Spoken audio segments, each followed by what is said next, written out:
તો અહીંયા આંબો ઊભો છે, એની બાજુમાં ખેતર છે, એમાં કારેલાના વેલા છે,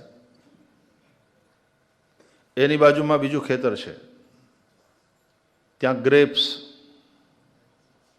એની બાજુમાં બીજો એક ક્યારો છે ખેતરમાં, ત્યાં મરચી વાવી છે. કમાલ છે.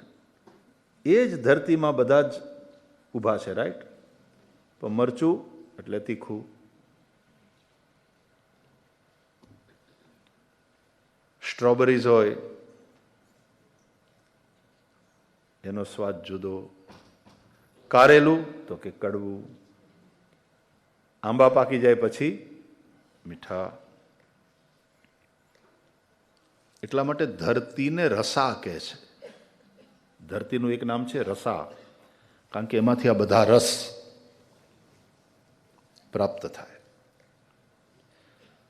તો એ જ એક જ ધરતી છે અને એક જ જમીનમાં ઉભેલા જુદા જુદા છોડ, કોઈક કડવો, કોઈક તીખો, કોઈક મીઠો, કોઈક ખાટો. કેવી સરસ સૃષ્ટિ છે નહીં ભગવાનની?